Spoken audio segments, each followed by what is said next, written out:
जय हिंद दोस्तों, एक बार फिर से आप सभी का स्वागत है हमारे अंकुर क्लासेस चैनल पर। तो अभी तक जो हमारे समास की क्लास चली थी, आज हम बात करते हैं जो हमारा अगला जो नया टॉपिक आता है वो आता है अलंकार का। अलंकार का नया टॉपिक आता है, तो पहले तो बात ये करते हैं कि अलंकार किन दो शब्दों से मिला होता है, मिलकर बना होता है, या फिर अलंकार का अर्थ क्या होता है। तो बताएं तो अलंकार दो शब्दों से मिलकर बना, वो दो शब्द कौन कौन से होते हैं, तो वो होता है अलम प्लस कार से मिलकर बना होता है। और अलंग इसका अर्थ क्या होता है, तो आभूषण या विभूषित करने वाला क्या होता है, अलम प्लस कार से मिलकर बना होता है। और इसका अर्थ क्या होता है, आकर आभूषण या फिर विभूषित करने वाला। तो देखते हैं अलंकार, लिखते हुए समझाते हुए चलते हैं कि टॉपिक हमारा जो नया आता है वो क्या है, अलंकार।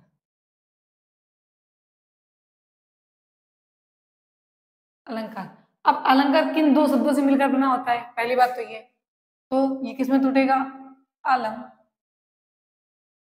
प्लस कार से मिलकर बना होता है। किससे मिलकर बनता है, अलम प्लस कार शब्द से मिलकर बना होता है। अब इसका अर्थ क्या होता है, इसका अर्थ क्या होता है ये देखते हैं। अर्थ होता है आभूषण या विभूषित करने वाला, क्या, या विभूषित करने वाला। तो अलंकार किन दो शब्दों से मिलकर बनता है, अलम प्लस कार से। अर्थ क्या होता है, आभूषण या फिर विभूषित करने वाला। अब इसकी डिफिनेशन क्या बनती है ये भी देख लेते हैं। इसकी परिभाषा क्या बनती है कि जिन शैलियों से जिन शैलियों से काव्यों की शोभा या फिर सुंदरता, जिन शैलियों से काव्यों की जिन शैलियों से काव्य की सुंदरता बढ़ाई जाती है, सुंदरता बढ़ाई जाती है, सुंदरता बढ़ाई जाती है उन्हें अलंकार कहते हैं। उन्हें अलंकार कहते हैं। तो अलंकार की डेफिनेशन क्या है, जिन शैलियों से काव्य की सुंदरता बढ़ाई जाती है उसे क्या कहते हैं, अलंकार कहते हैं। अब बात करते हैं अलंकार हो गया किन दो शब्दों से मिलकर बनता है, तो अलम प्लस कार से मिलकर बनता है। इसका अर्थ क्या होता है, तो आभूषण या फिर विभूषित करने वाला। क्या, आभूषण या फिर विभूषित करने वाला। डेफिनेशन क्या होती है, जिन शैलियों से काव्यों की शोभा बढ़ाई जाती है, सुंदरता बढ़ाई जाती है, उन्हें क्या कहते हैं, अलंकार कहते हैं। इतना हो गया। अब बात करते हैं अलंकार के प्रतिपादक कौन है। तो अगला जो पॉइंट बनता है वो हमारा आता है कि अलंकार के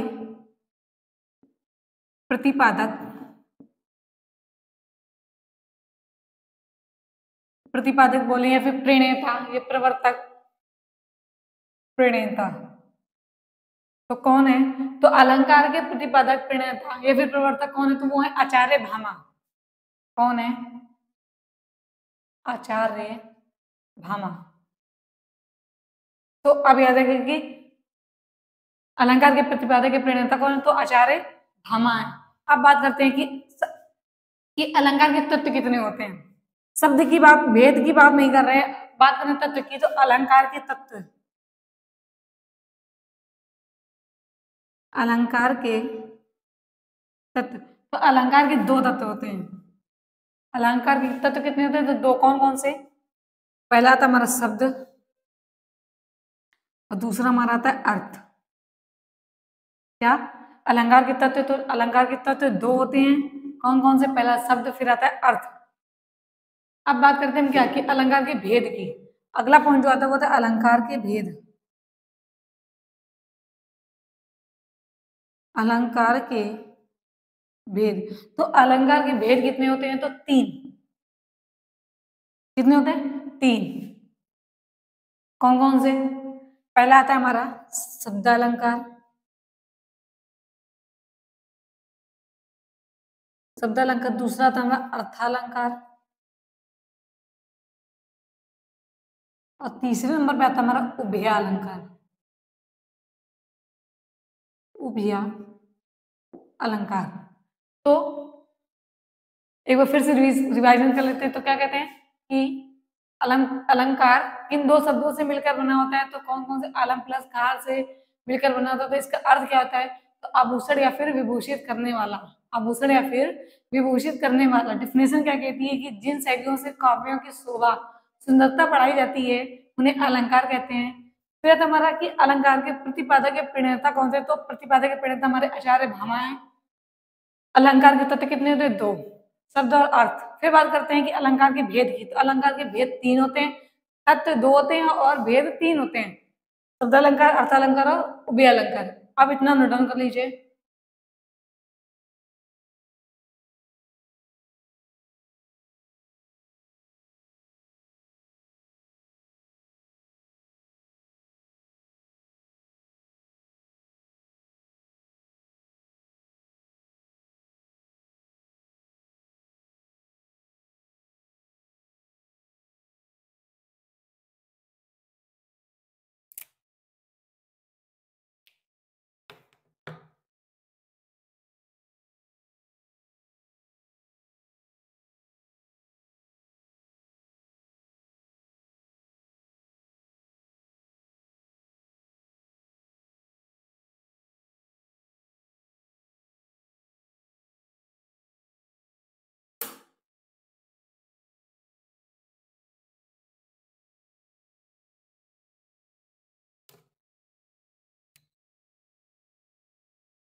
तो हम बात करते हैं शब्द अलंकार की, तो स्टार्ट करते हैं। जो अलंकार का पहला भेद आता है वो क्या था, शब्द अलंकार। शब्द अलंकार, तो शब्द अलंकार किसे कहते हैं कि जहां केवल शब्दों के कारण या जहां केवल शब्दों के कारण चमत्कार उत्पन्न होता है, शब्दों के कारण चमत्कार उत्पन्न होता है, जहां केवल शब्दों के कारण चमत्कार उत्पन्न होता है, उसे शब्दालंकार कहते हैं। उसे शब्दालंकार कहते हैं। तो शब्दालंकार किसे कहते हैं, एक सरल से सीधी सी डिफिनेशन की, जहां केवल शब्दों के कारण चमत्कार उत्पन्न होता है उसे क्या कहते हैं, शब्दालंकार कहते हैं। अब बात करते हैं शब्दालंकार के भेद की। अगला जो पॉइंट आता है वो हमारा कहता है कि शब्दालंकार के भेद।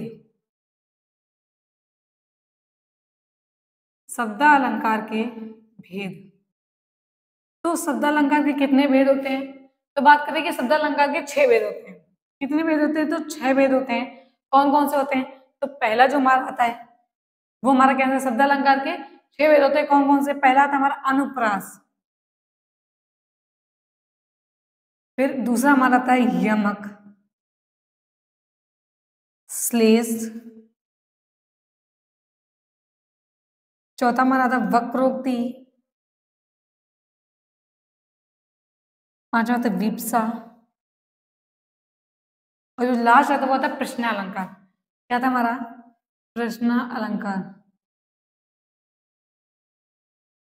प्रश्न अलंकार, तो अब बात करें शब्दालंकार के भेद, शब्दालंकार के 6 भेद होते हैं। फिर अब अगला था, पहला था हमारा अनुप्रास। अनुप्रास अलंकार के कितने भेद होते हैं, इसके अंतर्गत तो भेद आएंगे ना कि अनुप्रास अलंकार के कितने भेद होते हैं। तो बात करें अनुप्रास अलंकार के 5 भेद होते हैं। वो कौन कौन से होते हैं, पहला था छेकानुप्रास, लाटानुप्रास, वृत्यानुप्रास, तृतीय अनुप्रास, श्रुत्यानुप्रास, और लास्ट में आता है हमारा अंत्या अनुप्रास अलंकार। तो अलंकार के 5 भेद होते हैं। फिर आता है यमक, श्लेष, वक्रोक्ति, विप्सा और प्रश्न अलंकार। अब इतना नोट डाउन कर लीजिए, फिर बताएं अनुप्रास अलंकार किसे कहते हैं।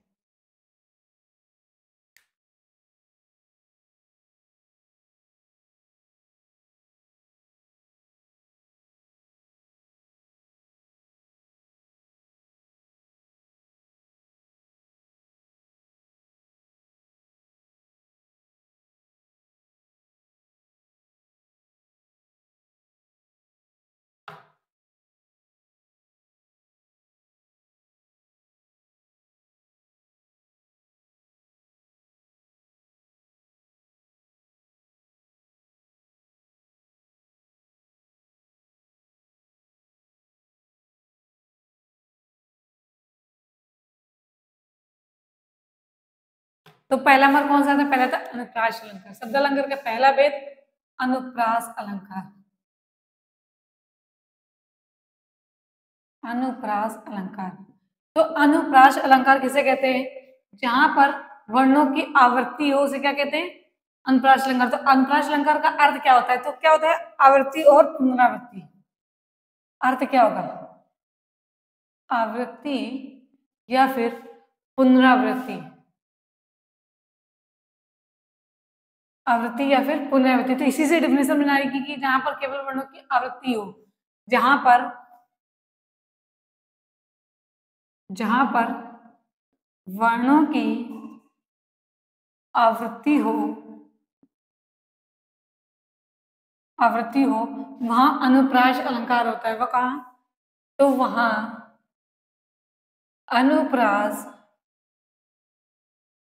अलंकार होता है।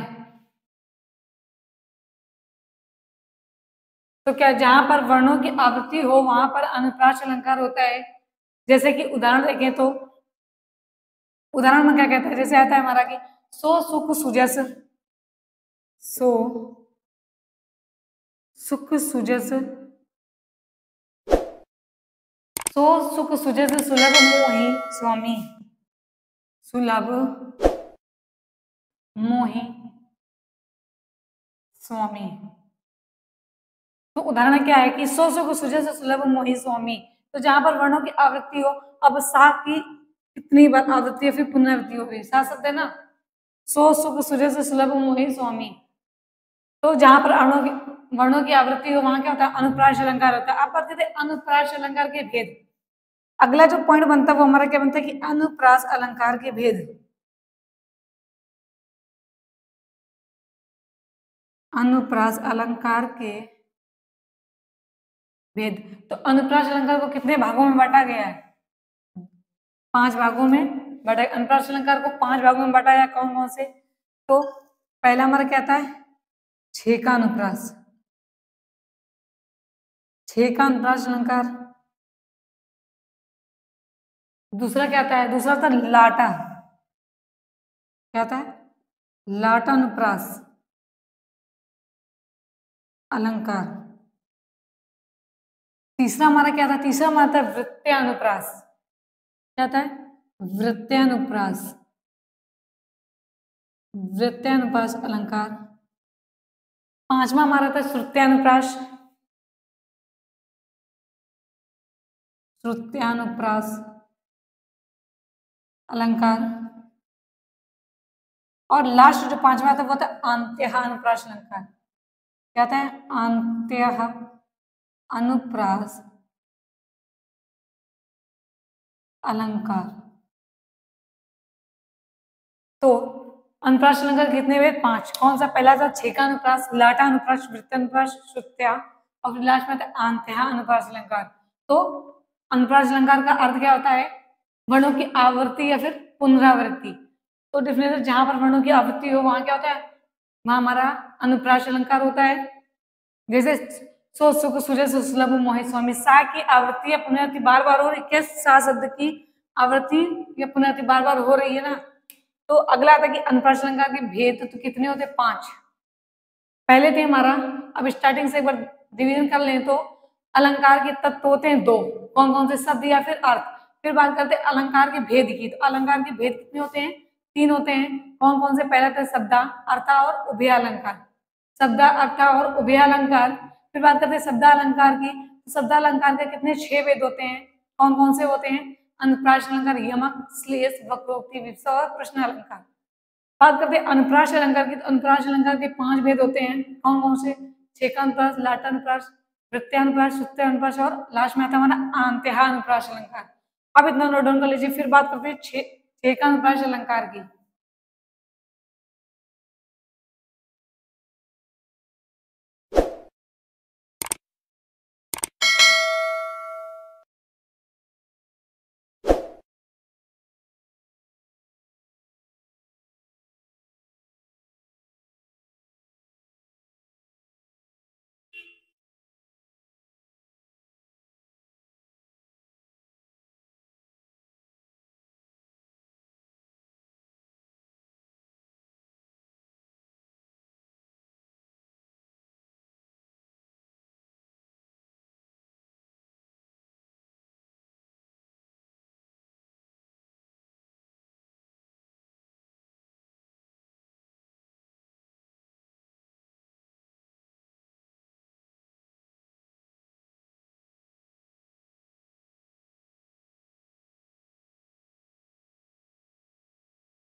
आप बात करते हैं हमारा अनुप्रास अलंकार का पहला भेद क्या था, छह का अनुप्रास। छह का अनुप्रास अलंकार, छह का अनुप्रास अलंकार। तो छह का अनुप्रास अलंकार किसे कहते हैं कि जहां अनेक वर्णों की आवृत्ति हो। अनुप्रास में क्या था, जहां वर्णों की आवृत्ति हो, लेकिन छह का अनुप्रास में था जहां अनेक वर्णों की आवृत्ति हो, वहां हमारा क्या होता है, छह का अनुप्रास अलंकार होता है। तो डिफिनेशन क्या थी, जहां अनेक वर्णों की आवृत्ति, जहां अनेक वर्णों की आवृत्ति समान क्रम में हो, जहां अनेक वर्णों की आवृत्ति समान क्रम में हो, समान क्रम में हो, वहां हमारा क्या होता है, वहां हमारा छह का अनुप्रास अलंकार आता है। कि जहां अनेक वर्णों की आवृत्ति समान क्रम में हो, वहां हमारा छह का अनुप्रास अलंकार आता है। जैसे उदाहरण देखें तो उदाहरण में क्या कहता है कि बदहु, बदहु गुरु पद पदम, बदहु, बदहु गुरु पद, बदहु गुरु, बदहु गुरु पद पदम परागा, क्या कि बदहु गुरु पद पदम परागा। अगला आता है हमारा क्या, सुरुचि, सुरुचि सुभाष सरस अनुरागा, सुरुचि सुभाष सरस अनुरागा।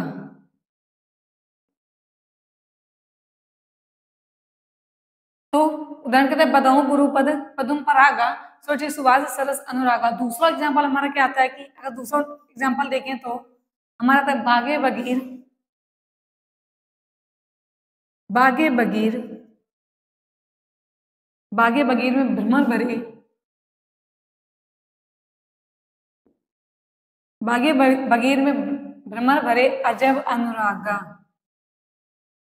अजब अनुरागा। तो अगला क्या आता है हमारा, बागे बगीर में भ्रमर भरे अजब अनुरागा। तो डिफिनेशन की क्या थी, जहां अनेक वर्णों की आवृत्ति समान क्रम में हो, मतलब कि समान हो, जैसे ब और बाकी आवृत्ति हो रही ना, समान क्रम में दो ही तो है।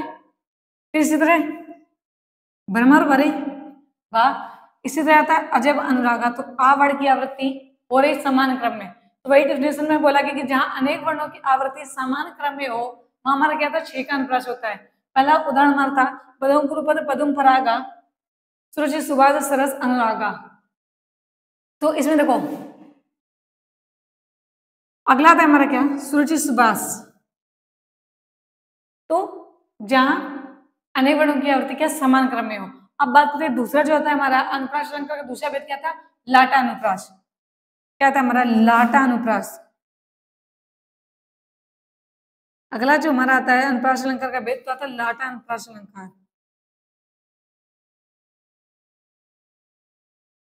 लाटा अनुप्रास अलंकार। तो लाटा अनुप्रास अलंकार किसे कहते हैं, तो देखते हैं कि जहां एक शब्द या वाक्य, जहां एक शब्द या वाक्य खंड की आवृत्ति उसी अर्थ में हो, जहां एक शब्द या वाक्य खंड की आवृत्ति, खंड की आवृत्ति उसी अर्थ में, उसी अर्थ में हो, उसी अर्थ में हो। तो क्या, जहां एक शब्द या वाक्य खंड की आवृत्ति उसी अर्थ में हो, तो कौन सा था हमारा, लाटा अनुप्रास। अब बात करते हैं लाटा अनुप्रास। तो जो लाट शब्द है, लाट शब्द है, ये किसका नाम हुआ करता था पहले, तो ये आधुनिक गुजरात का नाम था। जिसमें गुजरात है उसका पहले नाम क्या हुआ करता था, लाट। आधुनिक गुजरात का नाम,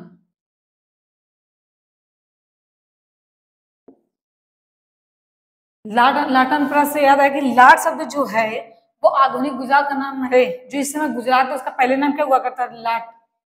तो डिफिनेशन की थी, जहां एक शब्द वाक्य खंड की आवृत्ति उसी अर्थ में हो, वहां हमारा क्या आता है, लाटा अनुप्रास आता है। जैसे उदाहरण देखे तो पंकज तो पंकज है,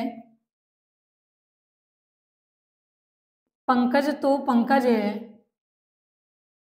पंकज तो पंकज, मृगांक भी है, मृगांक भी है, मृगांक री प्यारी, मृगांक री प्यारी।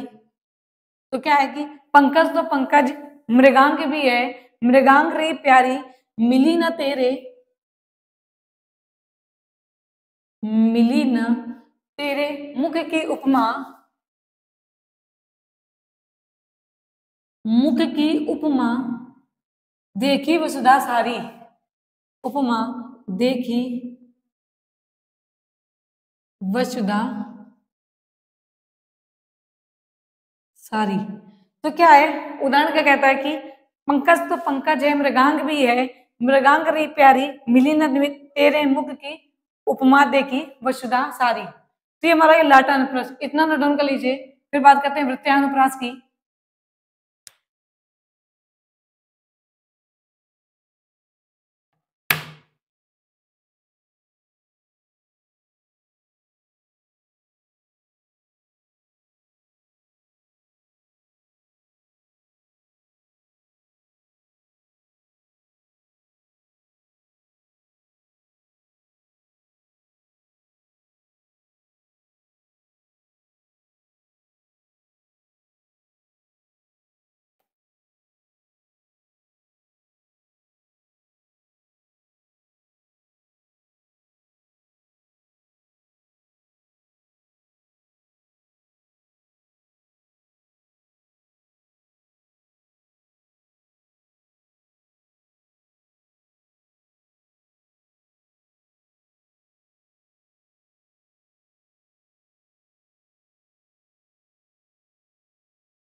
अब बात करते हैं जो अनुप्रास अलंकार का तीसरा भेद आता है हमारा वृत्यानुप्रास अलंकार। क्या आता है हमारा वृत्यानुप्रास अलंकार,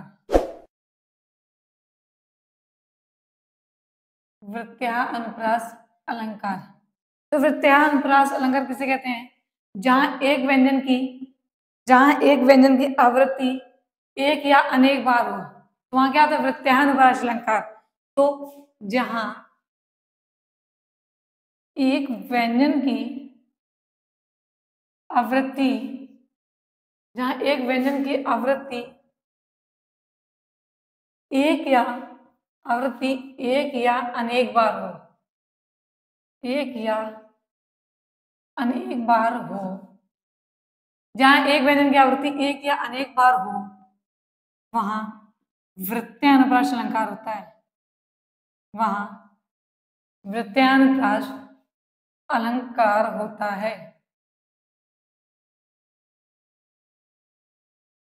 तो जहां एक व्यंजन की आवृत्ति एक या अनेक बार हो, वहां क्या होता है, वहां हमारा वृत्यानुप्रास अलंकार होता है। जैसे उदाहरण में देखें तो एक दूसरा पॉइंट और लिख लेते हैं कि वर्णों की वह आवृत्ति, वर्णों की वह आवृत्ति, वर्णों की वह आवृत्ति जो सुनने में प्रिय ना लगे, या फिर जो कानों को प्रिय ना लगे, प्रिय ना लगे। तो दो हो गई ना कि जहां एक व्यंजन की आवृत्ति एक या अनेक बार हो, वहां भी हमारा वृत्यानुप्रास अलंकार होता है। अगला आता है वर्णों की वह आवृत्ति जो कानों को प्रिय ना लगे, वहां भी क्या होता है हमारा वृत्यानुप्रास अलंकार होता है। अब जैसे उदाहरण में देखें तो उदाहरण हमारा होता है पीपर पात सरिस मंडोला।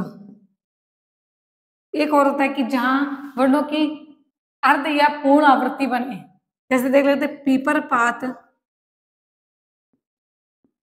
सरिस मंडोला। तो पीपर पात सरिस मंडोला अर्ध या पूर्ण अर्थ बने, तो वहां भी क्या होता है हमारा वृत्यानुप्रास होता है। अगला आता है जैसे नभ में तारे हैं, जैसे नभ में तारे हैं, तारे हैं, तेते तुम तारे हो, तेते तुम तारे हो, तारे हो। तो जैसे नभ में तारे हैं, तेते तुम तारे हो, ये हो गया हमारा अनुप्रास अलंकार का तीसरा भेद। अब बात करते हैं हम श्रुत्यानुप्रास अलंकार की। जो चौथा भेद हमारा आता है श्रुत्या अनुप्रास अलंकार। श्रुत्या अनुप्रास अलंकार। तो श्रुत्या अनुप्रास अलंकार किसे कहते हैं वो भी देख लेते हैं।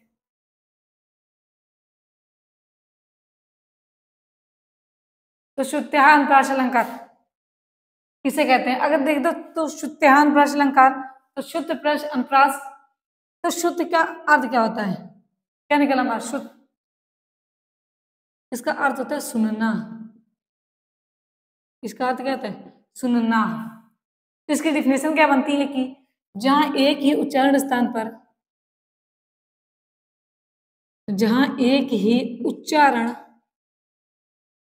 जहां एक ही उच्चारण स्थान से बोले जाने वाले, स्थान से बोले जाने वाले,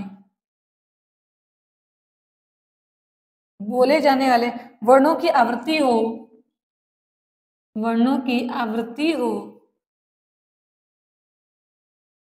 जहां एक ही उच्चारण से बोले जाने वाले वर्णों की आवृत्ति हो वहां श्रुत्यानुप्रास अलंकार होता है। श्रुत्यानुप्रास अलंकार होता है।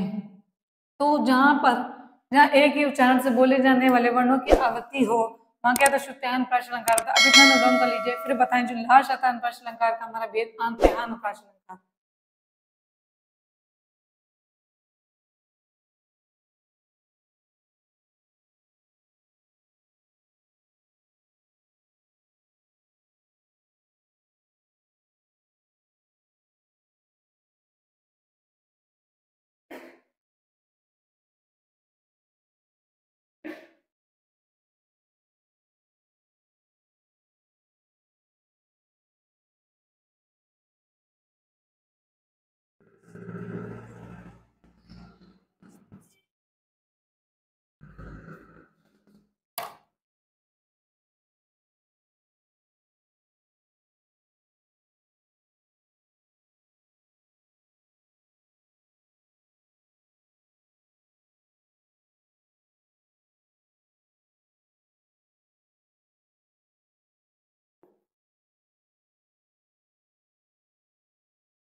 तो हम देखते हैं पहले श्रुत्यानुप्रास अलंकार का उदाहरण। तो उदाहरण क्या था हमारा कि तुलसीदास सिद्धति निस्दिन, तुलसीदास सिद्धति निस्दिन देखत, निस्दिन देखत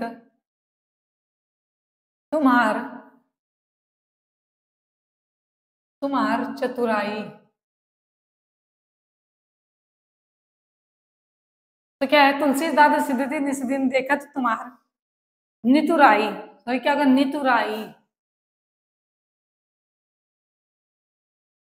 नितुराई। तो श्रुत्यानुप्रास अलंकार का उदाहरण क्या हुआ कि तुलसीदास सिद्धति निस्दिन देखत तुम्हार नितुराई। अब बात करते हैं हमारा जो अनुप्रास अलंकार का लास्ट भेद आता हुआ था अंत्यानुप्रास। अंत्यानुप्रास अलंकार,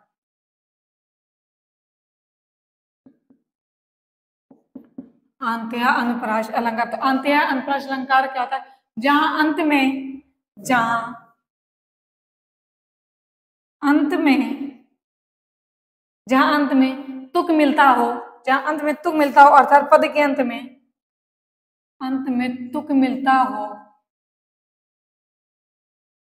हो अर्थात पद के अंत में। तो क्या है? जहां अंत में तुक मिलता हो या फिर पद के अंत में एक ही वर्ण और एक ही स्वर की आवृत्ति हो, और एक ही स्वर की आवृत्ति